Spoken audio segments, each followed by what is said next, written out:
Hair laser జనరల్‌గా ఏం చేస్తదంటే, ఆ మెలనిన్‌ని కిల్ చేస్తది. హెయిర్‌లో ఉన్న మెలనిన్‌ని.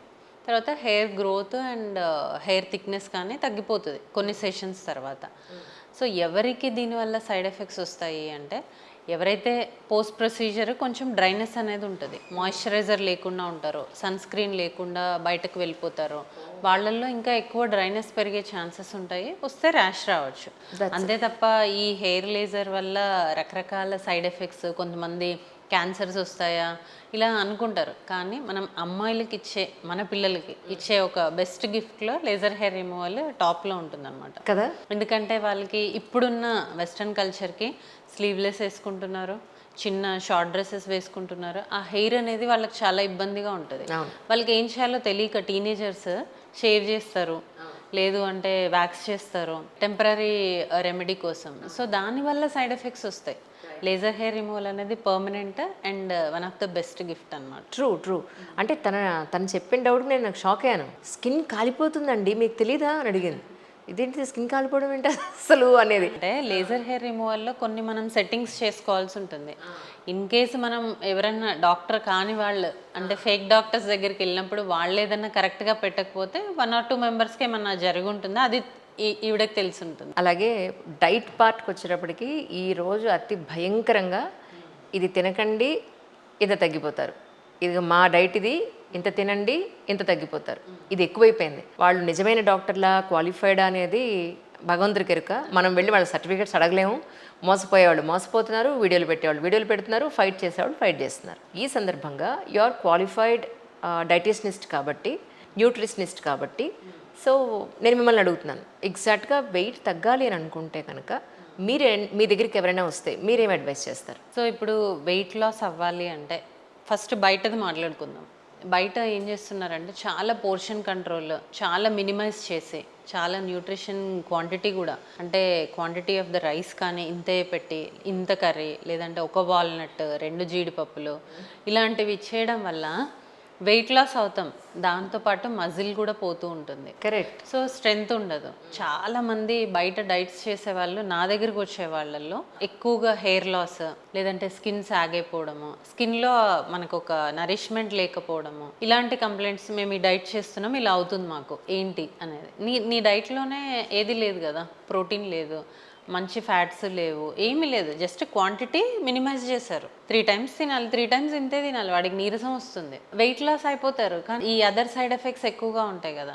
సో నా పరంగా నేను చెప్పేది ఏంటంటే, వెయిట్ లాస్ అవ్వాలి అంటే ప్రాపర్గా అవ్వాలి. అంటే నీకు ఏది అవసరమో అంతవరకు తినాలి, ఏది అవసరం లేదో దాన్ని కట్ చేయాలి. Suppose junk foods, packaged foods, refined oils ఇలాంటివి మనం కట్ డౌన్ చేసి ఏదైతే న్యూట్రిషన్ వాళ్ళకి ఇంపార్టెంట్, హెల్దీ ఫ్యాట్స్, మంచి ప్రోటీన్, వాళ్ళ బాడీ వెయిట్కి తగ్గ ప్రోటీన్, మంచి కార్బ్స్, సో అలాంటివి ఇవ్వడం వల్ల హెల్త్ అనేది బాగుంటుంది, వెయిట్ లాస్ అవుతుంది అండ్ ఓవరాల్ నరిష్మెంట్ కూడా ఉంటుంది. అంటే ఎనర్జీ అనేది డ్రాప్ అవ్వకుండా ఉంటుంది. ఇంకొకటి నేను చూస్తుంది ఏంటంటే, ఎవరైతే జిమ్కి వెళ్తున్నారో ఆ జిమ్లో ఉన్న ఇన్స్ట్రక్టర్స్ ఎవరైతే ఉన్నారో ఈ ట్యాబ్లెట్ వేసుకోండి ఫ్యాట్ బర్న్ అవుతుంది మీరు స్టార్ట్ చేయొచ్చు అని ట్యాబ్లెట్స్ ఇస్తున్నారని విన్నాను. అసలు అదేం సేఫ్టీ? నిజానికి ఆ ట్యాబ్లెట్స్ ఇవ్వడం ఏంటి, అది కూడా ప్రిస్క్రైబ్ వాళ్ళు చేయడం ఏంటి అసలు? సో దీని ఎలా మీరు చూస్తారు? ఈ మధ్యలో మీరంటున్న ట్యాబ్లెట్స్ సెమీగ్లూటైడ్ ఏమో, ఈ ట్యాబ్లెట్స్ అనేవి చాలా ఫేమస్ అయ్యాయి. సెమీగ్లూటైడ్ వేసుకుంటే వెయిట్ లాస్ అవుతుంది అని. సో ఈ సెమీగ్లూటైడ్ ఏంటి అంటే, మామూలుగా డయాబెటీస్ ఉండి ఓవర్ వెయిట్ ఎవరైతే ఉంటారో వాళ్ళల్లో ఈ సెమీగ్లూటైడ్ ఇవ్వడం వల్ల డయాబెటీస్ కంట్రోల్లోకి వస్తుంది అండ్ వెయిట్ కూడా కంట్రోల్లోకి వస్తుంది. ఓన్లీ వెయిట్ లాస్ కోసం ఇది ఎంతవరకు పనిచేస్తుంది అనేది ఇంకా రీసెర్చెస్ అనేవి లేవు. కానీ చాలామంది యుఎస్ నుంచి తెచ్చి మరి ఇంతకుముందు అవి 4 injections అరౌండ్ 1 lakh కాస్ట్ ఉండేది. అలా తెచ్చి కూడా డాక్టర్స్ కొంతమంది నార్మల్ వాళ్ళకి ఇవ్వడం నేను చూశాను. సో దానివల్ల ఎంతవరకు మనకి రిజల్ట్స్ వస్తాయనేది తెలియకపోగా అది ఎంతకాలం ఉంటుందనేది కూడా తెలియదు. వన్స్ అది స్టాప్ చేస్తే మళ్ళీ వెయిట్ గెయిన్ అయిపోతావు. కరెక్ట్. సో దానివల్ల నీకు మొత్తం షుగర్ లెవెల్స్ అనేవి డ్రాప్ అయిపోతూ ఉంటాయి. సో నార్మల్ పర్సన్కి అంత డ్రాప్ వల్ల, అంత షుగర్ లెవెల్స్ డ్రాప్ అవ్వడం వల్ల వాళ్ళకి వీక్నెస్ అనేది ఎక్కువగా వస్తుంది. దానిపైన ఎలాంటి రీసెర్చ్ లేదు. సో అదేంటి జనాలందరూ వెయిట్ లాస్కి ఈ ట్యాబ్లెట్ వేసుకుంటే వెయిట్ లాస్ అయిపోతారు అనేది చేసేస్తున్నారు. సో దానివల్ల చాలా సైడ్ ఎఫెక్ట్స్ కూడా ఉంటాయి. అది బెటర్ ఒక ఫిజిషియన్ కానీ, ఒక న్యూట్రిషనిస్ట్ కానీ మీకు అవసరమా, మీ మిగతా హెల్త్ కండిషన్ ఎలా ఉంది అనే దాన్ని బట్టి మనం తీసుకోవాలి. తర్వాత ఇంకొక దారుణం ఏంటంటే మన లోకల్గా ఉన్న ఫ్రూట్స్ని, లోకల్గా ఉన్న వెజిటబుల్స్ని వదిలేసి ఎక్కడో ఆవకాడో తినండి, ఇందులో మీకు ఫ్యాట్ తగ్గిపోతుంది అని వాళ్ళ డైట్లో ఆవకాడో యాడ్ చేస్తున్నారు. అదేంటి టీనా ఫిషా ఏదో, ట్యూనా. ఆ ఫిష్ తినండి. అసలు నిజానికి ఇవన్నీ అవసరమా? ఇప్పుడు మనకు దొరికే జామకాయలు, మన లోకల్గా పండే ఇవి సరిపోవంటారా మీ ఉద్దేశ ప్రకారం? ఖచ్చితంగా సరిపోతాయి. జనాలు ఏంటంటే ఏదో ఇంకా డైట్ అంటే స్పెషల్గా ఏదైనా ఉంటుందా అని కొంతమంది. సో ఇలాంటి మీరు చెప్పిన హై ప్రైజ్ ఉన్న డైట్స్ ఇస్తే సాటిస్ఫై అయ్యే వాళ్ళు కొంతమంది అలా ఉన్నారు. కాకపోతే ఓవరాల్గా తీసుకుంటే ఏంటంటే మనం చేసే డైట్ మనకు చాలా కంఫర్ట్ ఇవ్వాలి. అంటే మనకి ఈజీగా అవైలబుల్ ఉండాలి, మనం ఈజీగా ప్రిపేర్ చేసుకోగలిగి ఉండాలి, ఎఫోర్డబుల్ అయి ఉండాలి. అప్పుడే మనం లాంగ్ టర్మ్ చేయగలుగుతాం. ఇప్పుడు అవకాడో తినండి అంటే రోజు 250 రూపీస్ అవకాడోనే ఉంటుంది. అలా మంత్కి 10,000 అదే అయిపోతుంది ఇంట్లో ఇద్దరు డైట్ చేస్తే. సో అలా అవసరం లేదు. In case if you are affordable that is okay. నేనేం అది కంపల్షన్ అనట్లేదు, దట్ ఈజ్ ఓకే. కానీ మనకున్న సీజనల్ ఫ్రూట్స్తో, మనకున్న సీజనల్ వెజిటబుల్స్లో మనం చక్కగా డైట్ చేయొచ్చు. మొన్న రీసెంట్గా మీరు ఒక కేసు మీ దగ్గరికి వచ్చినప్పుడు ఇతనికి మనం హెయిర్ ట్రాన్స్ప్లాంట్ చేయలేము అని అన్నారు. అంటే ఎలాంటి కేసెస్లో హెయిర్ ట్రాన్స్ప్లాంటేషన్ మనం చేయలేని పరిస్థితులు ఉంటాయంటారు? యాక్చువల్గా గ్రేడ్స్ ఉంటాయి హెయిర్ లాస్లో. ఓకే. అంటే బట్టతల్లో గ్రేడ్స్ ఉంటాయి. సో స్టార్టింగ్లో ఓన్లీ సైడ్సే పోతుంది. లాస్ట్ 7th గ్రేడ్కి వచ్చేటప్పటికి ఇదంతా పోతుంది. ఓకే. లాస్ట్ 7th గ్రేడ్లో ఏమవుతుందంటే వెనకాల ఇంత పార్టే ఉంటుంది. వాళ్ళు వచ్చి మన దగ్గర నాకు ఫుల్ హెయిర్ కావాలి, లేదంటే నేను ఆ హీరోలాగా ఉండాలి అని అడుగుతూ ఉంటారు. అసలు నీకు డోనరే లేదు, వెనకాలది డోనర్ ఏరియా. డోనరే లేనప్పుడు మనం ఎలా ఇంప్లాంట్ చేస్తాం? అంటే బాడీలో ఇంకెక్కడి నుంచి మనం హెయిర్ తీసి ఇంప్లాంట్ చేయలేమా? చేసుకోవచ్చు, మిగతా బాడీ పార్ట్స్ నుంచి కూడా చేసుకోవచ్చు. కానీ మనకి హెయిర్కి సరిపోయేంత ఫుల్ బాడీ నుంచి తీయలేము అలాగా. సో అంటే మన స్కాల్ప్కి మొత్తం సరిపోయేంత, ఇప్పుడు ఒక 5,000 6,000 గ్రాఫ్ట్స్ కావాలనుకోండి, బాడీలో అంత ఏరియా మనకు ఉండదు. మనకు కావాల్సిన హెయిర్ అండ్ టెక్స్చర్ మ్యాచ్ అవ్వాలి. ఇప్పుడు అండర్ ఆర్మ్స్ హెయిర్, బికినీ దగ్గర హెయిర్ చాలా థిక్గా ఉంటుంది. అది తీసుకొచ్చి మనం ఇక్కడ పల్చగా ఉన్న వాళ్ళకి ఆ థిక్ హెయిర్ చేస్తే అంతా అనీవెన్గా ఉంటుంది. సో అందరికీ సూట్ అవ్వదు, కొంతమందికి మాత్రం చేస్తాం. అలాగా చేసినా కూడా డోనర్ ఏరియా అనేది ప్రాపర్గా లేకపోతే బ్యాక్ ఆఫ్ ది స్కాల్ప్, అలాంటివి కేసెస్ అనేవి అంత ఎక్కువగా రిజల్ట్స్ రావు. అయితే చాలామంది బయట ఏంటంటే మీకు వచ్చేస్తుంది హెయిర్ అని చెప్తారు, ప్రైస్ దగ్గర ఎక్కడో కన్విన్స్ అవ్వక మన దగ్గరకు వస్తారు. అప్పుడు మనం రాదు అంటే వాళ్ళకి అర్థం కాదు. అదేంటి ఆ క్లినిక్లో వస్తుందని చెప్పారు, మీరు రాదని చెప్తారేంటి అనేసి అలా. సో మనం ఏంటంటే అలా రానివి డైరెక్ట్గా చెప్పేస్తాం. అందరూ అలా చెప్పరు కదా, వచ్చేస్తుంది మేము చేసేస్తాము, రాంగ్ ప్రామిసెస్ చేసేస్తారు. కానీ ఈ హెయిర్ అనేది చాలా సెన్సిటివ్ ఇష్యూ. మనం కరెక్ట్గా వాళ్ళకి వస్తుంది హెయిర్ అంటే మాత్రమే నేను ఆ కేసు తీసుకుంటాను. తర్వాత ఇప్పుడు పర్టికులర్గా ఈ విషయం మిమ్మల్ని అడగడానికి ఒక రీజన్ ఉంది. డాక్టర్ గౌరీ అని డెమటాలజిస్ట్ ఫ్రమ్ లాస్ట్ 50 years. ఆవిడ రీసెంట్గా ఒక సెమినార్లో కలిసినప్పుడు, అంజలి అన్నీ చేస్తున్నా బాగున్నాయి, నేను ఫాలో అవుతున్నాను, కానీ సెక్షువల్లీ ట్రాన్స్మిటెడ్ డిసీజెస్ గురించి ఎక్కువ అవేర్నెస్ లేదు. యంగ్స్టర్స్ దగ్గర నుంచి 60 ఏళ్ళు 70 ఏళ్ల వరకు కూడా వాళ్ళ జీవితాల్లో జరిగిన మార్పులు చేర్పుల వల్ల ఎన్నో రకాలైన ఇన్ఫెక్షన్స్కి వాళ్ళు ఇదవుతున్నారు, ఫేస్ చేయాల్సి వస్తుంది. సో కాస్త అవేర్నెస్ పెంచచ్చు కదా అన్న పాయింట్లో, మరి ప్రాపర్ డెమటాలజిస్ట్ కాబట్టి నేను అడుగుతున్నాను, జనరల్గా సెక్షువల్ ట్రాన్స్మిటెడ్ డిసీజెస్ ఎన్ని రకాలుగా వస్తాయి అసలు? మీరు రీసెంట్గా, ఎందుకంటే మీకు 2 క్లినిక్స్ ఉన్నాయి యాక్చువల్లీ, ఆ క్లినిక్లో ఎక్కువ మాస్ ప్రాక్టీస్ ఎక్కువ జరుగుతూ ఉంటుంది, అందుకని నేను అడుగుతున్నాను ఎలాంటి డిసీజ్ మీరు ఎక్కువ చూస్తున్నారు? ఎడ్యుకేషన్ టైంలో అంటే స్టూడెంట్గా ఉన్నప్పుడు చాలా కేసెస్ వచ్చేవి. అప్పుడు ఎలా వచ్చేవాళ్ళంటే కాలేజ్ పెరిఫరీలో ఉండేది కదా, సో తక్కువ సోషియో ఎకనామిక్ స్టేటస్ ఉన్న వాళ్ళు, అంటే పూర్ ఫ్యామిలీస్లో ప్రొటెక్షన్ వాల్యూ తెలియక వీళ్ళకి సెక్షువల్లీ ట్రాన్స్మిటెడ్ డిసీజెస్ వస్తున్నాయి, వీళ్ళకి తెలీదు, ప్రొటెక్షన్ తీసుకోవడం తెలీదు, అంటే మోర్ దాన్ 1 personతో కాంటాక్ట్లో ఉంటారు, వీళ్ళకి అవేర్నెస్ లేదు, ఇలాంటివి తెలీదు, అందుకే వస్తున్నాయి అనుకునేది వాళ్ళం జనరల్గా మేము. కరెక్ట్. కానీ ఇప్పుడు హైదరాబాద్లో ఉంటున్నా కూడా అంతే, అక్కడైతే ఎలా అయితే చూసానో నేను కేసెస్, ఇక్కడ కూడా అంతే సెక్షువల్లీ ట్రాన్స్మిటెడ్ డిసీజెస్ కేసెస్ చూస్తున్నాను. సో చదువు ఉందా లేదా, ఆర్థికంగా ఉన్నారా లేదా, అవేర్నెస్ ఉందా లేదా, ఇది కాదైతే మై గాడ్. అంత అవేర్నెస్, చదువుకుంటున్నారు లేదంటే ఎడ్యుకేటెడ్స్ అయి ఉంటున్నారు, అయినా కూడా more than one sexual partner ఉండడం అనేది కామన్ అయిపోయింది ఇప్పుడు. చాలామందికి మల్టిపుల్ సెక్స్ కాంటాక్ట్స్ అనేవి ఉన్నాయి. And premarital sex, so without protection premarital sex, అది తప్పు అని నేను అనట్లేదు, అది వాళ్ళ పర్సనల్ ఇష్యూ. కానీ వితౌట్ ప్రొటెక్షన్ అలా చేయడం వల్ల వాళ్ళతో పాటు చుట్టూ ఉన్న వాళ్ళు కూడా ఎఫెక్ట్ అవుతారు. ఎలా అంటే ఇప్పుడు ఒక unmarried girl and boy sexually contacted ఉన్నారు. సో అప్పుడు ఏమవుతుందంటే వీళ్ళిద్దరూ సెక్స్ చేసుకోవడం వల్ల వీళ్ళకి కొన్ని డిసీజెస్ వచ్చాయి. సో తర్వాత వీళ్ళిద్దరు మ్యారేజ్ చేసుకుంటే ఫైన్, అలా కాకుండా ఇతను వేరుగా ఈ అమ్మాయి వేరుగా చేసుకుంటే వాళ్ళ పార్ట్నర్స్కి వస్తుంది. సో అట్లా వాళ్ళకి ఇంకెవరన్నా ఉండుంటే వాళ్ళకి, అలా మల్టిపుల్ కాంటాక్ట్స్ ఉండి డిఫరెంట్ వెరైటీస్ ఆఫ్ ట్రాన్స్మిషన్ అనేది ఎక్కువగా నేనైతే చూస్తున్నాను. అంటే ఇప్పుడు సపోజ్ వైరల్ వాట్స్ అంటాం మనం, స్కిన్ పైన వాట్స్ ఉంటాయి కదా, అలా జెనటల్ ఏరియాస్లో కూడా ప్రైవేట్ పార్ట్స్లో కూడా వాట్స్ వస్తాయి.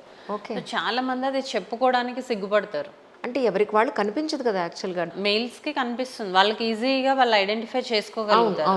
కానీ వాళ్ళు ఈ ప్రీమెరిటల్ సెక్స్ చేయడమో లేదంటే ఎక్స్ట్రా మెరిటల్ అఫైర్స్ ఉండడం వల్ల వాళ్ళు అది ఓపెన్గా చెప్పలేరు. కరెక్ట్, నేను ఇక్కడ కాంటాక్ట్ ఉంది నాకు, తన నుంచి నాకు వచ్చిందని చెప్పగలరా అని చెప్పలేరు. కొంతమందికి తెలియదు అలా కాంటాక్ట్ అవ్వడం వల్ల వస్తుంది అనేది. సో వాళ్ళు ఏం చేస్తారు, చాలా రోజుల తర్వాత అవి ఒకదాని నుంచి ఒకటి అలా పెరిగిపోతాయి. ఫీమేల్స్కి అయితే ఇంటర్నల్గా వస్తాయి కాబట్టి అసలు చాలా రోజుల వరకు కనిపించవు. మీరు నమ్మరు, అసలు వెజైనల్ ఏరియాలో ఇన్నిన్ని వాట్స్ ఉన్న కేసెస్ కూడా చూస్తాం. My God. సో వాళ్ళు వచ్చేసి మాకు మ్యారేజ్ ఉంది డాక్టర్, ఇవన్నీ ఎలాగైనా తీసేసేయాలి అని. కొంతమంది మాకు అసలు ఏ కాంటాక్ట్స్ లేవు అయినా కూడా వచ్చాయని వాళ్ళ పేరెంట్స్ వచ్చి చెప్తుంటారు మా పాపకి. అలా పేరెంట్స్కి ఏం తెలుస్తుంది వీళ్ళు ఏం చేస్తున్నారు. అలా ఈ సెక్షువల్లీ ట్రాన్స్మిటెడ్ డిసీజ్ అనేవి చాలా ఎక్కువగా ఉన్నాయి. సో వీళ్ళు ఒకళ్ళతో ఆగిపోదు, అది అలా స్ప్రెడ్ అనేది జరుగుతూ ఉంటుంది. అలా హెచ్ఐవీలు నాకు తెలిసిన వాళ్ళు, హెచ్ఐవి ఇన్ఫెక్షన్ ఉన్న వాళ్ళు ఒక్క ఆవిడ హైడ్ చేయడం వల్ల అదొక 20-30 మెంబర్స్కి పాకిపోయింది. ఈవిడెళ్ళి ఒకరితో కాంటాక్ట్, వాడెళ్ళి ఇంకొకళ్ళతో కాంటాక్ట్, అలా ఒక కాలనీ అనుకోండి, ఇంకా ఒక కాలనీ మొత్తం అది ఉంది. సో అట్లాగా సెక్షువల్లీ ట్రాన్స్మిటెడ్ డిసీజెస్ అనేవి ఎవరు ఎందుకు మాట్లాడరు అంటే చెప్పుకోవడానికి సిగ్గుపడతారు కొంతమంది. ఈ వితౌట్ మ్యారేజ్ లేదంటే after marriage extra marital affairs ఉండడం కొంతమంది, ఇవి చెప్పకపోవడం వల్ల తెలియదు, బయటికి రావట్లేదు అంతే. కానీ హారబుల్ కదా అసలు, చాలా హారబుల్. చాలా డైలీ చూస్తాను నేనైతే అన్నీ ఇవే. కాలేజ్లో ఉన్న పిల్లలు, అన్మ్యారీడ్ ఉమెన్ అంటే 20s 30sలో ఉన్నవాళ్ళు, పోస్ట్ మ్యారేజ్ అఫైర్స్ ఉన్నవాళ్ళు.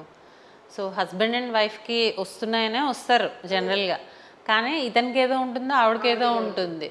సో వితౌట్ సెక్షువల్ కాంటాక్ట్ అది రావడానికి ఛాన్స్ లేదు. కానీ ఇప్పుడు ఇందాక మీరు అన్నారు హెచ్ఐవి అనేది, నిజంగా కొన్ని సిమ్టమ్స్ ఏమైనా ఉంటాయా ఇనీషియల్ స్టేజ్లో? అసలు ఏమీ ఉండవు, మనకు తెలీదు. అంటే పర్సన్ని చూస్తే ఇతనికి హెచ్ఐవి ఉంది అని మనం చెప్పలేము. వాళ్ళు హెల్దీగానే ఉంటారు, వాళ్ళు నార్మల్గానే ఉంటారు. మనం ఎందుకు చేపిస్తాం హెచ్ఐవి అంటే, సపోజ్ ఇప్పుడు జెనైటల్ ఏరియాస్లో అంటే ప్రైవేట్ పార్ట్స్లో కొన్ని ఇన్ఫెక్షన్స్ ఉన్నాయనుకోండి, క్యాండిడియాసిస్ సపోజ్. క్యాండిడియాసిస్ అంటే వైట్ డిశ్చార్జ్, ఫీమేల్కి కానీ మేల్కి అయినా సరే జెనటల్ పార్ట్స్ దగ్గర వైట్ డిశ్చార్జ్ ఏదైనా ఉంటే మనం అడుగుతాం మీకు ఏమన్నా కాంటాక్ట్స్ ఉన్నాయా అని. అలా అడిగినప్పుడు నిజం చెప్పరు కదా, మాకేం లేవనే చెప్తారు. భయంతో కొంతమంది చెప్తారు, అమ్మ చెప్పేస్తే అయిపోతుంది, ఏదైనా ఉంటే ట్రీట్ చేసుకోవచ్చు కదా అని. కొంతమంది చెప్తారు, కొంతమంది చెప్పరు. కరెక్ట్. చెప్పని వాళ్ళకి మనం నార్మల్ క్యాండిడియాసిస్ ట్రీట్మెంట్ రాసి పంపిస్తాం. చెప్పిన వాళ్ళకి మనం అడుగుతాం మీకు కాంటాక్ట్స్ ఉన్నాయా, మోర్ దెన్ 1 ఉన్నాయా, అప్పుడు ఖచ్చితంగా హెచ్ఐవి టెస్ట్ చేయిస్తాం.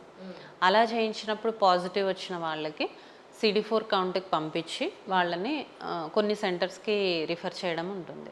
సెక్షువల్లీ ట్రాన్స్మిటెడ్ డిసీజెస్ మన బాడీలో ఉన్నాయా అని తెలుసుకోవడానికి ఖచ్చితంగా కొన్ని టెస్టులు ఉంటాయి కదా, దాని గురించి అని చెప్పగలుగుతారు? ఏ టెస్టులు చేయిస్తే ఇవి ఉన్నాయా లేవని తెలుస్తుంది అనేది? ఇప్పుడు సెక్షువల్లీ ట్రాన్స్మిటెడ్ డిసీజ్ అంటే మెయిన్గా మనం బయట చూసేది ఏంటి, ఎక్కువగా మన ప్రైవేట్ ప్రాక్టీస్లో హెచ్ఐవి ఒకటి చూస్తాము, హెచ్పివి హ్యూమన్ ప్యాపిల్లోమా వైరస్ అని, అది కూడా సెక్షువల్లీ ట్రాన్స్మిటెడ్ అంటే వైరల్ వాట్స్ అంటాం కదా అది, అండ్ క్యాండిడియాసిస్ అండ్ హెర్పిస్ అనేది మనం కొంతమందిలో చూస్తాం, చాలా వేడి చేసింది, లిప్ పైన మాకు చిన్న బబుల్స్ లాగా వచ్చాయంటారు కదా, అది త్రూ ఓరల్ దీనివల్ల వస్తుంది, అంటే కిస్ చేసుకోవడం వల్ల వస్తుంది. రైట్. సో అలా ప్రైవేట్ పార్ట్స్లో త్రూ సెక్షువల్ కాంటాక్ట్ అనేది ఆ హెర్పిస్ జెనెటాలిస్ అంటాం, అది కూడా ఎక్కువగా వస్తుంది.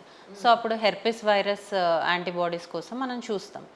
సో ఈ టెస్ట్స్ మనం రాస్తాం, హెచ్ఐవి, హెచ్బిఎస్ఐజి, హెచ్పివి, హెర్పిస్. దీనికోసం మనం మెయిన్గా చూస్తాం. సిఫిలిస్ కూడా ఉంటుంది. సో ఇలా రకరకాల సెక్షువల్లీ ట్రాన్స్మిటెడ్ డిసీజెస్ వస్తాయి. అందరికీ అవేర్నెస్ లేదు, కొంతమంది తెలిసినా చెప్పుకోరు. డాక్టర్ దగ్గర ఓపెన్ అయితే మేము కూడా ఏదైనా చేయడానికి ఉంటుంది. కరెక్ట్. ఇప్పుడు సెఫ్లిస్ అన్నారు మీరు, సెఫ్లిస్ లక్షణాలు ఎలా ఉంటాయి యాక్చువల్గా? సిఫిలిస్కి అసలు ఏ లక్షణం ఉండదు, అంటే అది పెయిన్లెస్ అనమాట. వాళ్ళకి అసలు తెలీదు. చిన్న ర్యాష్ వస్తుంది ప్రైవేట్ పార్ట్స్లో, అదేమీ దురద రాదు, నొప్పి రాదు. ఇప్పుడు హెర్పిస్ అనుకోండి, విపరీతమైన పెయిన్ వస్తుంది. మనం హెర్పిస్ ఇన్ఫెక్షన్ ఇక్కడ కూడా చూస్తాం కదా, ఇచ్చింగ్ కాదు, burning and pain. Cloth touch అయితే కూడా అన్బేరబుల్ పెయిన్ ఉంటుంది. వాళ్ళు కంపల్సరీ వస్తారు ఇంకా, ఎందుకంటే కూర్చోవాలి, నిలబడాలి, ఇవన్నీ ఉంటాయి కదా. బట్ సిఫిలిస్ అనేది అసలు ఏమీ ఉండదు. వాళ్ళు వచ్చి మనకి నాకు కాంటాక్ట్స్ ఉన్నాయి, మోర్ దెన్ 1 కాంటాక్ట్స్ ఉన్నాయి, లేదంటే నా పార్ట్నర్కి ఇది ఉంది, నాకు డౌట్ వస్తుంది అంటే తప్ప మనం చేయడానికి లేదు. ఇప్పుడు హెచ్ఐవి ఇలాంటి టెస్ట్స్ ఉన్నాయనుకోండి, పేషెంట్ కన్సెంట్ లేకుండా కొన్ని చేయలేము. ఎందుకు అంటే ఇప్పుడు ఒక పేషెంట్కి నేను ఇప్పుడు నార్మల్గా వాకిన్ పేషెంట్ వస్తే నేను హెచ్ఐవి టెస్ట్ రాయడానికి ఉండదు, వాళ్ళు ప్రాపర్ హిస్టరీ లేకుండా. ఎందుకంటే కొంతమంది సెన్సిటివ్గా ఫీల్ అవుతారు. Correct, correct. నిజంగా కాంటాక్ట్స్ లేని వాళ్ళు, అమ్మో ఏంటి ఈవిడ నాకు హెచ్ఐవి టెస్ట్ రాశారు, నాకేం లేదు, వాళ్ళు కొంచెం ప్రెస్టేజియస్గా ఫీల్ అంటే కొంచెం ఇన్ఫీరియర్గా ఫీల్ అవుతారు, లోగా ఫీల్ అవుతారు, భయపడతారు, అలాంటివి ఉంటాయి. సో వాళ్ళు ప్రాపర్ హిస్టరీ ఇస్తే తప్ప కొన్ని టెస్టులు చేయడానికి ఉండదు.